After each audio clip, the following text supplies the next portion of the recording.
Hey guys, Chris Nash here from LSEO. Welcome.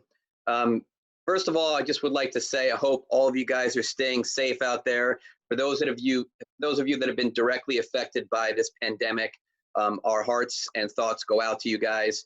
What we'd like to do in this series, this is a 6-week series where we want to put together some useful marketing information we can give back to the community so you guys can turn around and leverage that for the purposes of expanding your business, surviving these times, getting your business to rank better on the internet. Whatever business information and marketing information we can provide back, that's really what we'd like to do over the course of these next few months to make sure that we are finding ways to help us all fight back against this, all the potential economic downturn that we're suffering together. As many of you know, LSEO is a full-service digital marketing agency. We primarily specialize in SEO, or search engine optimization, paid media marketing across search and social, and web development, web design with SEO and all of that traffic boosting marketing strategies in mind. So I put together a little presentation today. I want to touch on that a little bit and share my screen so we can actually look at real-world examples of these and go through some of the tips and tricks to get you guys and your content to rank better on the internet. So I want to showcase that right now and bring you into that presentation. So obviously the point of today's presentation is writing SEO content that ranks even during the tough times. The first thing I want to touch on is not isolating your content, or said in a different way, making sure that you're structuring your website in a way that you do not hide the most important content that you're trying to rank for. I've seen this many times where even the homepage of a majority of websites do not reference the primary industry or service that a company provides. A lot of companies put just their brand name as the title of their site and forget that they have to actually list the service they provide. So the first thing I wanted to do is to jump out and show you an example of what I'm talking about in the real world for a website that discusses pregnancy and information about having a baby and all the topical information about that topic to show you how well this particular website's performing. So if we go back to the home page for verywellfamily.com, this is a website that breaks down information about pregnancy and getting pregnant and having babies in a very succinct and nicely hierarchical way that ultimately drives the users and the content into content clusters and just a beautiful hierarchy that ultimately ranks. And just to demonstrate this in terms of performance, before we look at this, let me show you one of the tools we use called SEMrush that we can actually profile sites. Check this out. They went from 2.5 million average monthly traffic up to almost 6 million over the last 2 years. During a time, by the way, when I believe Google has been the most scrutinizing as it relates to content. So you ask yourselves, why is that the case? How can this organization increase their overall traffic and market share and what are they doing on the site that actually creates this opportunity? In my opinion, obviously content's super important. The top 2 ranking factors in Google are still content and links. Links meaning, of course, the third-party mentions on the site through other areas where people are actually mentioning and linking back to your primary site. But for the purpose of today's conversation, I want to talk about content and how you structure that content on a site. There's 1,000 things to discuss with content, but I really want to focus just on that today because it's super important. So going back to verywellfamily.com, if we look at their overall menu and we go into getting pregnant, once we drill down into the getting pregnant menu, you can see immediately they break down the 3 primary topics within that page, and they create a sub menu within it. That's really important because I've discovered that the sites that are performing the best are the ones that organize their content in the most succinct manner.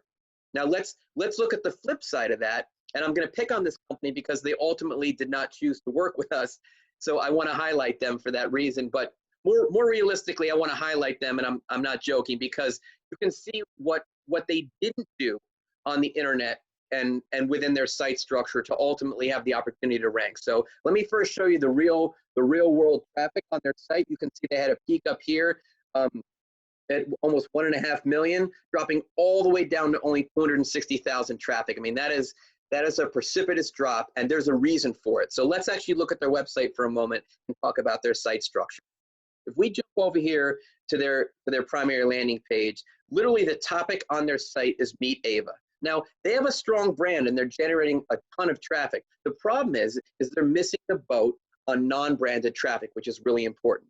And in my opinion, the reason this is because their actual navigation structure does not support a very strong site architecture, and they haven't organized their content. And the best example is if we go and click into their blog, we look at their blog, when you go over here, the first thing I notice is they have not created either site breadcrumbs, nor have they created a sub-menu. They haven't personalized the navigation structure when you go down into their blog.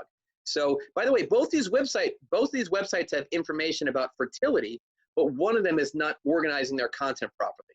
So when I start scrolling down here, of course, I see that they have a relevant article, which is awesome, about thinking about getting pregnant right now.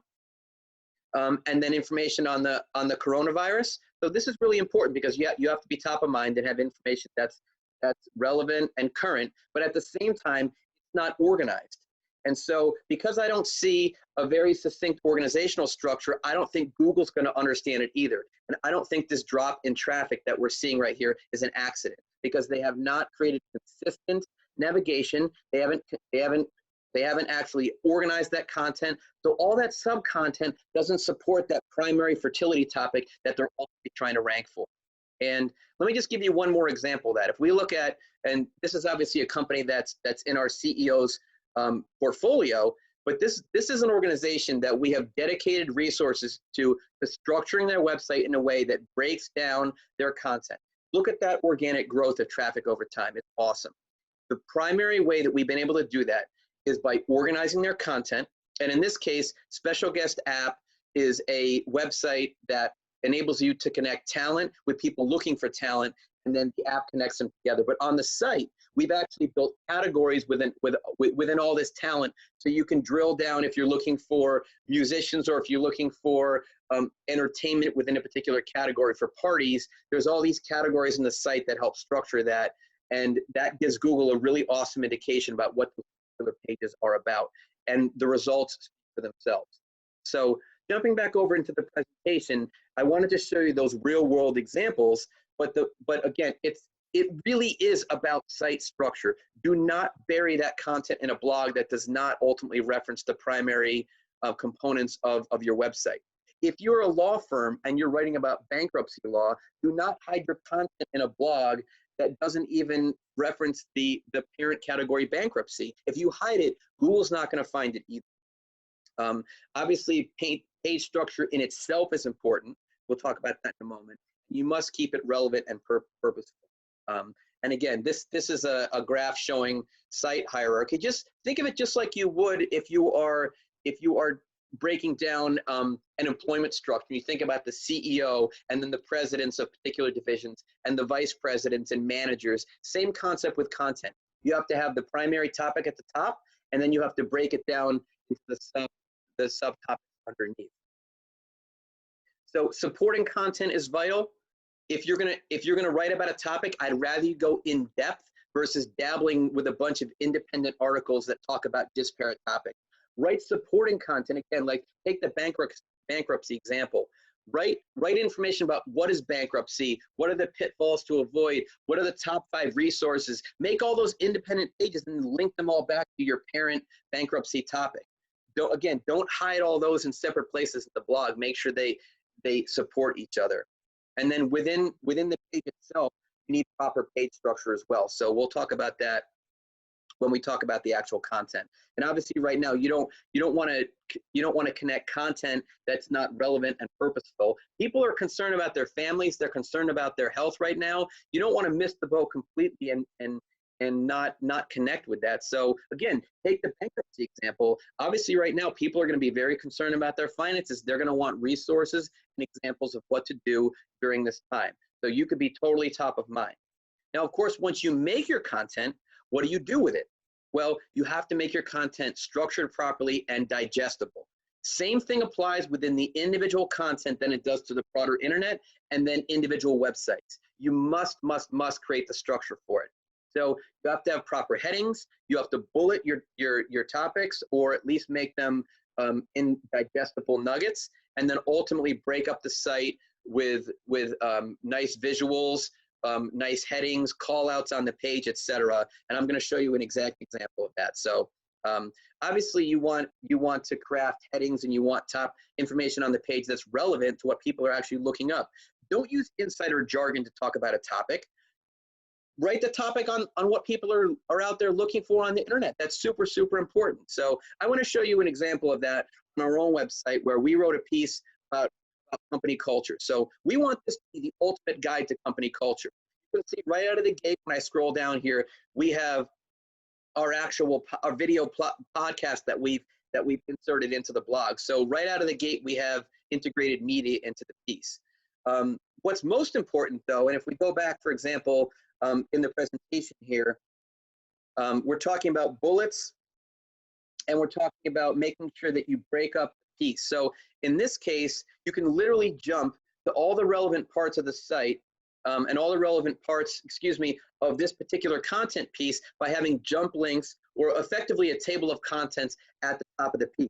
By the way, this piece is massively long. I believe it's almost 9,000 words. I'm not suggesting you have to go to those lengths. However, long form content is outranking short form content. So if you're going to go for it, I suggest you go in depth on a piece and really break it down, and make sure you organize it with nice headings like this. Obviously, the top of your piece should have a nice heading like this. And you need to do all this smart and basics, like you have to structure your website, use H1 tags, and etc. There's a bunch of information on the web about how to structure the content from a technical perspective. But this is more about the real meat and the real hierarchy of building blog posts and building content that rank right now. So just the final piece here is just to make sure you break up the text, you make it super relevant, you provide a nice hierarchy for it, and ultimately make sure you are doing the same thing with your broader website and organizing it into these clusters and into these hierarchies, so Google can perfectly understand what the topic of individual sections on the site are about. And all of that content should link back to its parent level pages and ultimately the home page. So you have a beautiful structure within every element of the site. If you do that, your content will rank better than it does today. Thank you guys so much for taking the time out of your day. We're going to answer the questions that came up in the Facebook Live below, and I'll get to those as well. We really, really appreciate what you guys spending your time right now. I know the priorities we all have with our friends and family right now. Please stay healthy. If you have any questions from a digital marketing perspective or in general about your business strategy right now during your tough times, do not hesitate to reach out. We're doing all we can right now at LSEO to support the business community. So please don't hesitate to do it. Thank you guys so much, and stay safe.